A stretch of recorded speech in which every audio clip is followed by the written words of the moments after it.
We've got a tremendous show for you today. Laurie Halter made it right under the wire. Buzzer. Okay. All right. This is Jim Ziegler, the Alpha Dog. We've got one tremendous broadcast for you today. Four divas, starting with April Simmons. Hello, April. Hey Jim, how are you today? Thanks for having us on. I'm super excited to hang out with all my favorite people. We're going to be talking about your session at Digital Dealer. This is the panel. And Absolutely. I'm going to take a Two shot minus at one this. week, my friend. It's coming up fast. Oh, next week. Next week already. Oh my gosh. Viva Las Vegas. Okay. Laurie just flew up and up there. There she is. It's one of those. Okay. And I'm gonna take a shot at this. Sarah Ciociola. Yeah, you got it. Not many Did people I, get it on the first try, so that did was I great. really? Yeah, that was good. That counts a lot of points in Scrabble. Thanks for having me. I'm And excited. where are you from? New Jersey, And what company? PCG Digital. Fantastic. I forgot to mention April's with Horn Automotive. And an old friend of mine, Hannah Lifson. Hannah, how you doing? Hi, Jim. Good to be here. I'm doing great. How about you? Oh, I'm having the best day of my entire life. I mean, hanging out with you guys, this is going to be wonderful. Who are you with? so I recently just joined L2T Media based out of Chicago. Oh, wow. Are you going to move to Chicago? I've been in Chicago, Jim. I've just been really for years now. Oh, I didn't know that. Okay. And and the queen of promoting back of the scenes media, Laurie Halter. Hello, Laurie. You hear me? Please tell me you can hear me. Sort of. Yes. Audio issues before. Hi. I'm so excited to be here with you. You're clipping in and out a little bit. Stay near your microphone. Okay. All right. I'm telling you, these audio issues today. Oh, we'll get it handled. Okay, we got a session. It's going to be 11:30 on Thursday the 13th at the Digital Dealer Conference. April, start us out. Tell me about your session. Well, so when we first decided to do this session, we had a lot of conversations about inventory, and the funny part is when we talked about it, we thought, well, it could all be resolved by the time we do this, and here we are a week before the show, and no end in sight with the inventory issues. But the point of our session is that even though our inventory might be light, that is not the time to just say, well, let's just turn off all advertising and it's okay, we don't need to do anything. So just really focusing on what dealers should be doing today for marketing to help them not only close the deals in their showroom, but what they need to do to set up their future for success. Oh, hey, listen, I can sell every car we can get. Now, what in the world would I still be advertising for? I don't need to advertise. Well, there's a lot of foundational advertising marketing strategies that people really need to be doing right now. There's so much that's kind of happening, and Jim, you know this. We talk a lot about this. That's happening around us.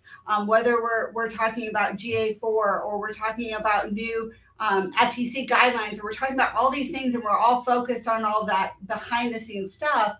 But marketing is the same thing. Fundamentally, foundationally, we need to be looking on building a strong foundation. And those that are will be head, shoulders, and torso above everybody else who's just sitting back waiting to see what they're going to do when they actually have inventory sitting on the ground. Sarah, the title is kind of lengthy. Just because your inventory, just because your inventory is invisible doesn't mean your marketing should be invisible. Sarah, Yeah. take it. Yeah, so I mean, one of the key factors that we're going to be talking about between me, Hannah, Laurie, and April is what a lot of dealers are doing right now. They're going dark.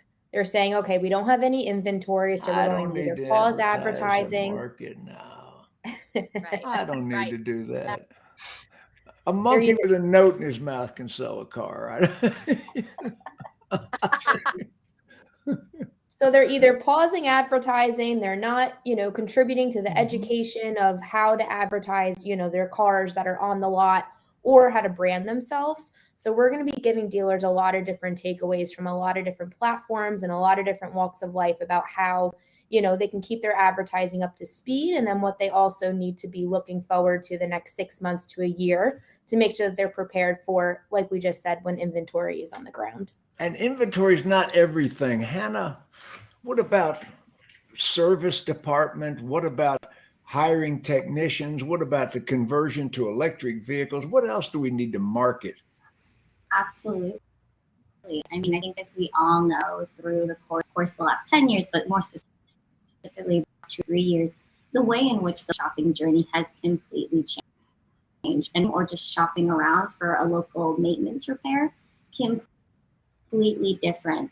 And although digital tactics we were forced into potentially a bit through, this is now the time in which we to take those tactics that are really welcomed and, streamline, hone in on them, and ensure that they work. As well as, I think we shouldn't forget about some of those organic tactics that we had using, and we don't want to forget about them. So I think in automotive, we see something new when we run after that shiny object. But as April mentioned, we want to forget about our foundation. How are we connecting with our customers, keeping them in the fold, even when they can't or don't need to? How are we always staying present, top of mind? If we don't market now, they will forget about us. That's right. Yeah. Let me get Laurie in the conversation. Laurie, what else are you going to be talking about in your session? Well, I'll talking about it's kind of like exactly like you're saying, Jim. Most people are saying we don't have to market right now. Up on the stage beyond April, talking about that they should continue marketing, and so it's about continuing marketing as much as sharpening the pencil and figuring out, really digging into the actually working and what's most effective. And Laurie, your microphone's clipping out a lot. This microphone. I'm gonna have to defer that question back to April for a second. You're really clipping out. Hang on one second. Okay. April, take that question. What's your session about? Well, we're going to cover a lot of the different tactics, but the reality is what I'm going to do is have the three beautiful ladies here with me go through some of their very specific pieces of the pie, which is how do we stay on the gas? How do we make sure that we're not stalling and idling? And how do we end up taking this thing home? And what I'm going to do is during those different spots, just focus on the things that we've done at Horn Auto Group to actually prove that what they're telling you is what you should be doing. Because as weird as it sounds, the pandemic actually gave us a test run of some of these same strategies that we're going to be talking about. Oh, it accelerated the learning curve on marketing. I mean, we had to change them. In-home delivery is something we never really concentrated on before. And off-site delivery, I say Carvana brought that to us. And some of the disruptors have taught us how to market. Is that true? I don't think so. Okay. I think it was more about going back to I think it was more about going back to the roots and just recognizing that yes, those things are out there, and yes, those disruptors are there, and paying attention to them. I don't believe in mirroring what they're doing because I don't necessarily agree with everything that they're doing. But I do think that, and it goes back to a lot of the foundation stuff. So I'll give a perfect example. When COVID first happened, I had my management staff rush in and say, cancel everything. Literally pulled out the ad budgets and said, cancel it all. And I said, whoa, time out. We can't cancel it all. Like there's some stuff I understand. We don't want to maybe pay $10,000 for a mailer to drive traffic into a showroom if our showroom is closed. These type of things. But what I did is I went and hyper focused on the data at that point. So we're going to be talking a lot about how to look at our data, and not just Google Analytics, but also your social, your CRM, your call tracking, all of the different metrics that you need to be looking at in order to make good decisions today. So you know what is working, is giving you the best ROI. Because maybe you don't have as much co-op dollars with less inventory. So we have to make a whole lot of ROI out of less money. And how do we do that? We go to the data. Once we start looking at the data, and this happened to me, I started realizing consideration time during the pandemic went up. So people were a little bit longer in a process. And in that meant we need to go a little further up the funnel into that branding space, into that mid-funnel space, and then make sure that we stay in front of our customers until they're ready to pull the trigger. So okay, let's Sarah, do me a favor. I listened to what April just said. Now dumb it down for me. I mean, in the ABC version of what April just said, if you're looking at a specific platform that you're advertising on, that's where you need to be looking to measuring the success of it all. So if you're advertising on Facebook, you need to look in Facebook to measure success. If you're advertising on Google, you need to look in the back end of Google Ads and in Google Analytics to measure success. If you're advertising on TikTok, you look at TikTok. And, the four of us were actually talking this morning about how dealers are so married to Google Analytics. And if Google Analytics is saying something is failing, then that is truly for them the end all be all of what is working and what isn't working. And that's simply not true. The best marketers use multiple forms of measurement platforms. And we're going to be talking a lot about that during our panel as well. Okay, Hannah, add to that. I said absolutely. So things that April was really hitting on is that, again, you just need to be advertising. This is not the time to disappear from the fold, regardless of if it are those huge, large campaigns, to reach a broader audience, because people are, more eager to search for distances, as well as loyalty and brand diminishing with checking off whatever is locally and available. So you're out there advertising what you do actually have on, even if it's only cars. The guy who maybe the Bronco. Now, I gotta ask about that. You're gonna, even if you have a few cars, you're gonna sell them regardless, but you're still gonna spend budget to advertise them just to let people know you have them. Why? I think for a couple of reasons, and April is fit to answer this question because she's the one actually doing it. But I think a perfect time to start growing and building a pipeline. We've known this method works really well, especially on the luxury brand side of things. Like, you buy a Porsche and it's not in store, it doesn't matter. You're typically doing a custom build out. It's going to take a year, but you never don't add you can make it or that you will have it in stock. They're having one of the best years of life because they understand that it could take 1 to 2 years anyway. Not all Porsche dealers, for the most part, they're saving in tons of money. And I think if the other brands can sort of take this model and utilize it, the luxury manufacturers have been, it could be really successful. But again, April, you're gritty of it every day. That would be one of my approaches as a dealer. Sell into the pipeline. April, what are the bullet points you're going to be discussing?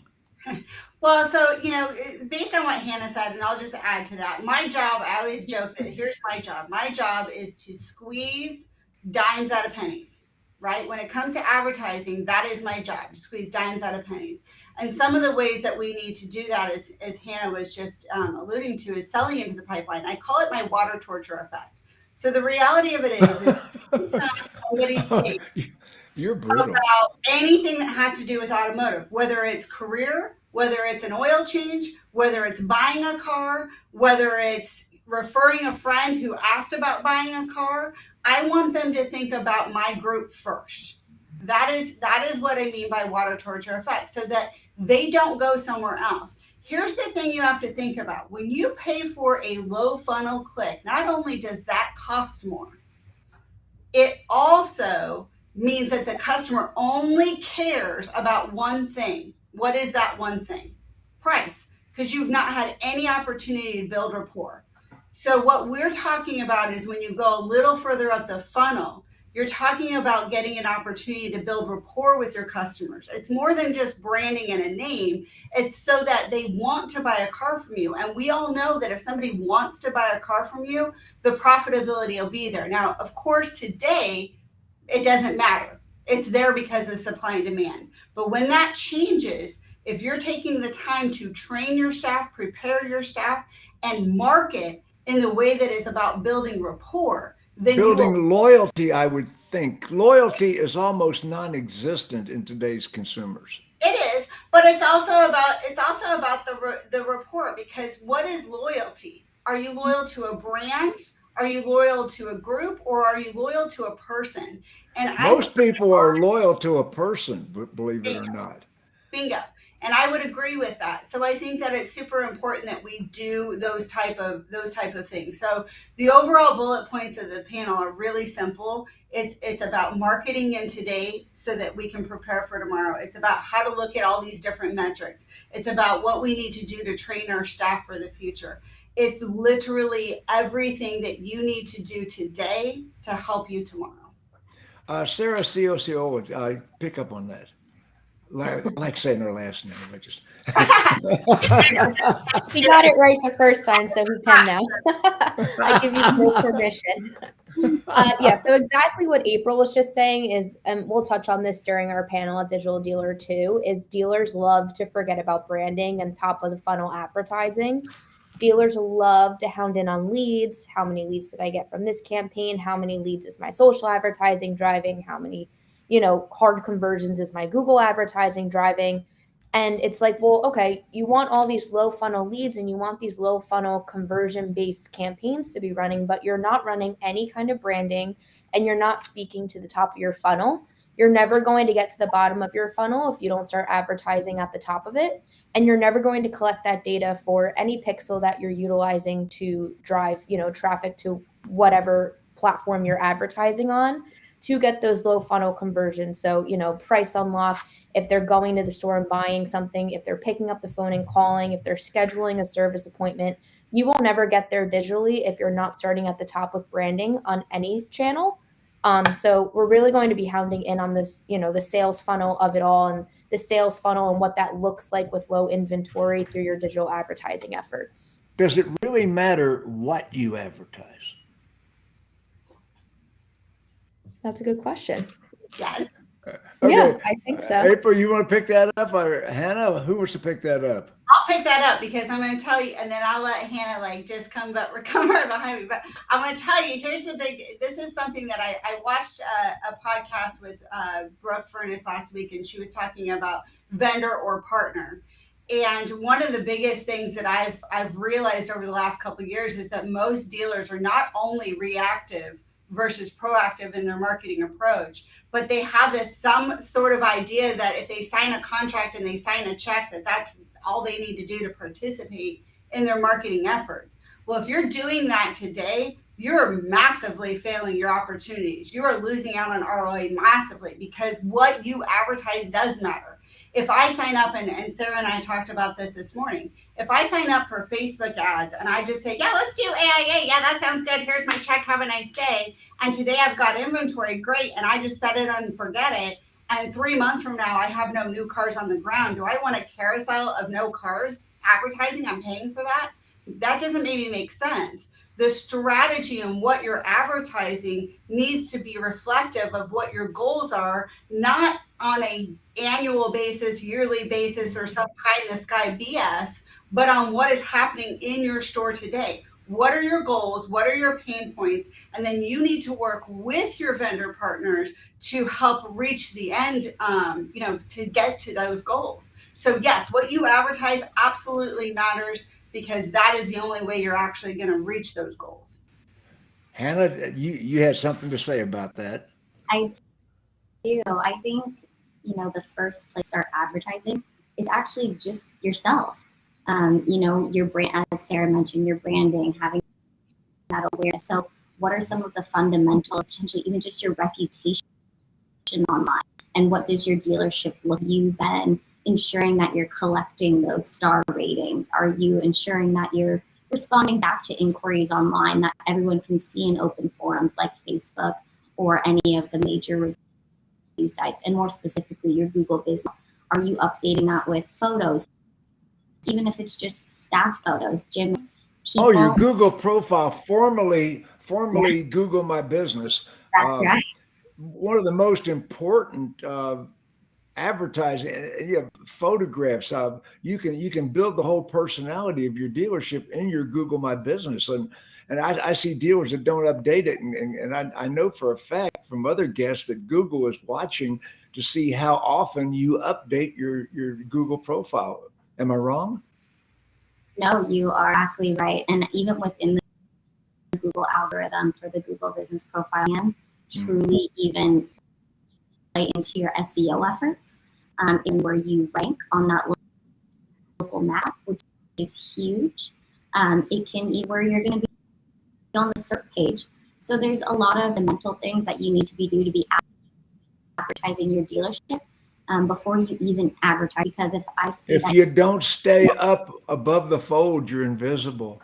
That's absolutely right. Know your spot. And so, just ensuring that you have that good branding and it's consistent anywhere a consumer can find you, as well as ensuring that you can even connect with they want to. Maybe they'll come to you through Instagram. Maybe they'll come in. Sarah can talk a little bit more about TikTok, but you and your staff, as April had mentioned, are trained in all of these new formats. TikTok. I'm just learning Instagram. Hey, TikTok, I can't keep up with it. How effective is TikTok now? It's really effective. So right now, our agency, PCG Digital, is actually starting to offer TikTok advertising services for the automotive space because we're finding it to be so successful as a branding and mid-funnel, advertising strategy. What dealers are really dropping the ball on is the fact that we have to create brand new digital strategies for Generation Z. Generation Z consumes media very differently than what generations before them did. Like we mentioned earlier, there is no brand loyalty anymore, and Generation Z is a perfect example of that. They have 27,000 options for anything that they could ever need. If they want to buy a shirt, if they want to buy their phone, if whatever they need, and especially buying a car, they know that they can go to any dealership. We're even broadcasting live right now on Twitch. Exactly. You're not too far behind as you think you are. But yeah, TikTok is definitely very effective. Like we mentioned before, branding is the name of the game. You can't not forget about your branding campaigns, and TikTok is the perfect place to brand yourself as a dealership. So I'm hearing all this expertise, and I drew it out of you guys. You've got so much more expertise than is in the title, and you're going to be sharing that at Digital Dealer. That's going to be at the Mirage Hotel next week, and you can still go to digitaldealer.com and you can sign up. They got some deals running. I just looked. So Digital Dealer. The worst thing you can do is not send your people or go yourself. If you are a decision maker, you're a dealer principal, you need to go. I mean, don't send your people and then they come back and nobody lets them implement what they learned because the dealer didn't go or the general manager didn't go. So I'm telling you right now, if you're a decision maker, get off your butt, get off this broadcast, go click over on Digital Dealer and sign up, and be sure to attend this session. This session is going to be Thursday. That's the 13th. It's going to be at 11:30 a.m.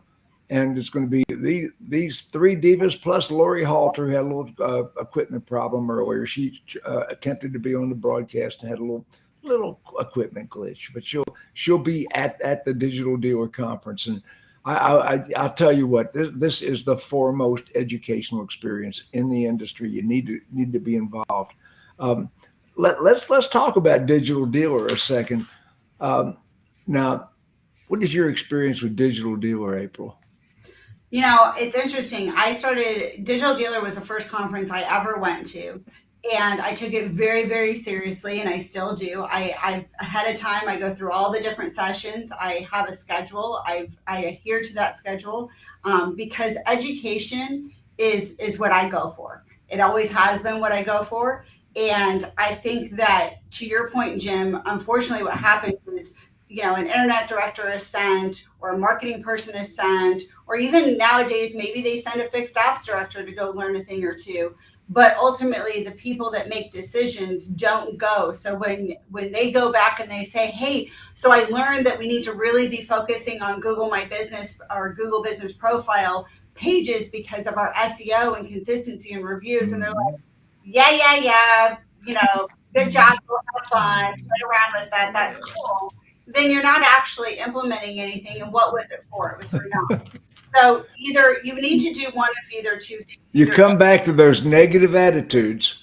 Yeah, you either need to empower the people that you're sending to actually be applying the things that they learn, or you need to show up yourself. It has to be one of those two things. There's got to be a decision maker in authority that can implement the changes and then send your troops that can actually perform the changes. Yep. And the cool thing about the conference being in Vegas is that there are literally flights every hour on the hour. So there's no excuse for anyone to not show up. It's too easy to get there. So no excuses. If you haven't got a ticket, you can still get a ticket. You should definitely come. There's no time like now that we are seeing so much change, volatility, things going on, that you should not be educating yourself. And you will hear from the experts in almost every category of sales, marketing, finance, any service department. There are all sorts of subjects that are a benefit to dealers, general managers, salespersons on the entry level. I'm talking about every level of expertise in the dealership is represented. I was involved. I was a keynote speaker at Digital Dealer 2. So we're talking about way back when. I was very instrumental in the formation of Digital Dealer, and I'm a believer that this conference offers so much value that other conferences don't. The biggest thing too is to ask questions. I find a lot of times people go and then they don't, they have questions, they don't understand something, and just like, second grade, we're scared to ask, for what our peers might think of us. So the other thing I would say is ask questions. And even if it's not in a session, you can go find a vendor partner. Doesn't mean you have to, sit there. Oh, that's right. You can go through and look at all of the technologies that are there now. And learn from them. Yeah. They've taught me a lot through the years. It doesn't mean that I'm going to sign up with them all the time, and I know that they don't want me to maybe say that because ultimately they want you to, but they are there and they're a wealth of knowledge. Most of them have degrees in marketing and sales, and they've been around the block for a really long time. So you can absolutely ask them questions, and they're always willing to help. I've never had a vendor be like, that's on you to go figure it out yourself. Get out of my way. They're always very nice and helpful, but ask questions. Go there with a learning sponge mindset, and you'll come out with a lot. Hannah, what have you gotten out of your experiences with Digital Dealer? April had mentioned that your biggest takeaway is always the educational piece, which I think is very admirable. But as you guys know, since I met you, my biggest takeaway is always the networking. Name of itself, Digital Dealer, alludes in a type of people that we all want to have conversations with. And that can also learn from your happy hour. We've all made lifetime friendships. Exactly. I mean, people in other parts of the country that you would never meet otherwise.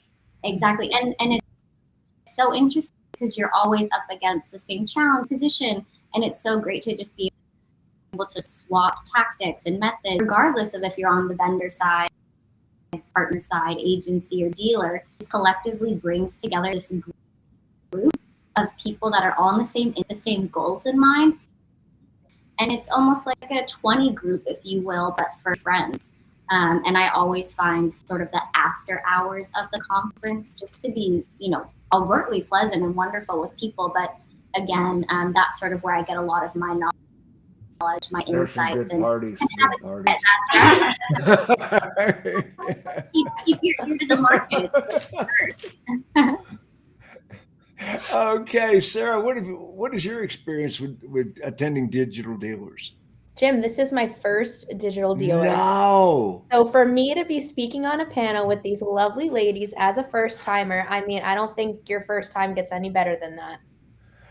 I want to be attending this particular digital dealer. I was on the big stage last digital dealer. What a thrill to I think I've attended 15 of them. I don't know, a whole buckload of them. Okay.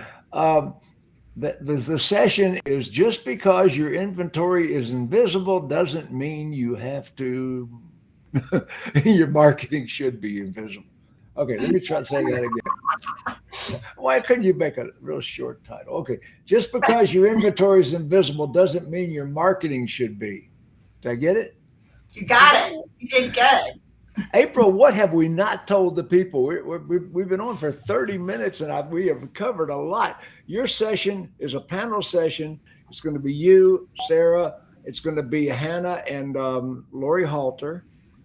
And the title is scrolling across the bottom of the screen right now. I love the panel style because I think that just like we said, it takes a lot of people coming together. And so between Laurie and Sarah and Hannah, they all bring such a wealth of knowledge in so many different verticals. And then, I always joke that I'm kind of the mascot dealer, but because, I actually then take a lot of these strategies that I've learned from a lot of these people and implement them, then I can actually show the why that what they're saying is legit and that we should, do these things. And then the proof, right? So those are the two pieces where having a dealer in a panel with, the knowledgeable people kind of helps the situation. Because you are the proof. You are the proof. I'm the proof, right? So there's the why and then there's the proof. And so I think that that's really impactful. And just speaking of digital dealer as a whole, I had kind of an aha moment, and I don't even know if I told you this, Jim, but about a week and a half ago, I had this moment of realizing the whole networking deal and how that networking from digital dealer has changed so many things for me personally. Getting to meet you and getting to meet different people and doing these podcasts and now having connections with people that help me troubleshoot and solve problems on so many levels. And I didn't have that for the first maybe 10 years of going to digital dealer. I would go as a single female by myself. I would eat by myself. I wouldn't talk to people because, there's that fear factor. And so about a week and a half ago, I decided I wanted to help other women that were in my shoes to help them get the most out of their digital dealer experience. So we actually had a Zoom call just a couple of days ago and 50 women showed up. No. Yeah. And so day one of the conference. Oh, girl power. Look at that. I know. Hey. But it is different. If you're going there as by yourself, you're not with a vendor partner. It is a little bit intimidating. And so I just wanted to kind of pay it forward for the awesome networking that I've got from all of you on this call and many others. So for the first day at lunch, all women, especially if you're new and you just want to get some tips or meet some people, come see us at lunch. We're going to be there. Just my little way, my own insignificant small way of trying to pay it forward to all you awesome people who have done so much for me. I love it. Anything we haven't told everybody, Sarah? I mean, the only other thing that I could probably add, that was such a great kickoff. April, I'm so excited for those lunches and that community. April's doing a phenomenal job with building that community of women to give them, just the hand to network at these events. But I think you girls stick together. Yes, you do. I think the only other thing I could add for our panel specifically is if you are going to attend, to definitely ask questions. I've learned through speaking at different automotive events that the people who are asking the questions is where the real conversation really kicks off and gets going. And that's how conversations kind of trail off to after the panel or after a workshop or even after the event. So we're leaving a ton of time for questions at the end, and we encourage everybody to ask questions. Wonderful, wonderful. Question. Yeah, so many speakers run overtime and nobody participates in the audience.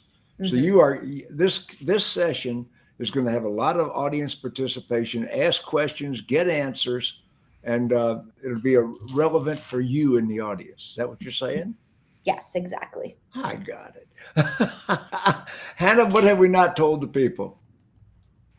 I think one of the most exciting and some of the feedback we've received over the last couple of years doing this panel, actually, regardless of the topic or who's on the panel, we always do try to leave the dealer with tangible insights that they can even implement that day for free. We never want to come together and say, hey, like you need to do this, or, you know, use our services. We want to give you a little bit of so that you can always at least have a few keys.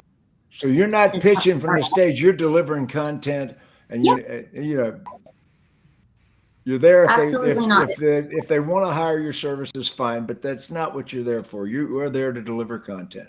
Absolutely. Right. And every single one of us will be bringing information and insights and content that we've seen from our back end that we want to share just to make us better as a whole. And again, you can use them in-house completely, or if you have deeper questions, of course, feel free to come and find us. We're always there to be, you know, a consultant of sorts. So we're always looking for new clients, but we never want a full pitch where this is a great product, but you can only use it through us. We all have access to Google. We all have access to GA4. We all have access to social media marketing. It's just how can we best utilize it? And is that in-house? Great. Here's the keys that we found. Let me ask you something, Hannah. Let me ask you something. How many states are you doing business in? How many states have you done business in? How many states have you done business in personally? Personally, and 35 states. I just had a count. Yeah, getting on a plane. So what I'm saying right now is 48 years in the car business. I consulted dealers in 49 out of 50. I never made it to Alaska. So what we as consultants and as experts, what we offer is we offer experiential expertise. We are giving you experiential expertise because we see things that are best practices in other markets that you don't see. Mr. and Mrs. Dealer, Mr. and Mrs. Dealer, Mr. and Mrs. GM out there, you know, we can deliver the best practices, and that's what this panel is bringing to you. The expertise of these 4 participants that in areas that you haven't seen. Am I pretty accurate? Mm-hmm. You know. Absolutely. So anyway, Digital Dealer, Las Vegas, man, I'll tell you what. Anyway, yeah, I get excited. Anyway, that I just realized, I just had this moment of realizing is that we're ending the show, which means that there's no excuse that you have to run out of our session immediately on the dime either. So if you've got questions, or you really maybe you learned something during the course of the first 2 days of Digital Dealer, and now you want to find somebody to help because you're not really sure, we're ending it. So you come see us and you hang out after. We'll either help you answer your question or put you in contact with the right person. So that happens a lot. You're kind of gathering all these things the first 2 days and it's a whirlwind, and now we're kind of rolling into the end of it, but we can hang out for a few and help you get to the next step. Fantastic. Well, I'll tell you what, I think we've covered the entire subject. Anything we haven't covered? I don't think so. I think we've got it. Okay, the session is, let me get ready. Just because your inventory is invisible doesn't mean your marketing should be. You did good. I did good. I love you. Hey, okay. Down every single time. I'm super proud. I'm so bad at that sort of thing. So good job. Okay, that's going to be Digital Dealer Las Vegas next week. Go to digitaldealer.com. Be sure to attend this session. It's in the Montego room, Montego A at 11:30 on Thursday the 13th. Okay, everybody, wave goodbye to your audience.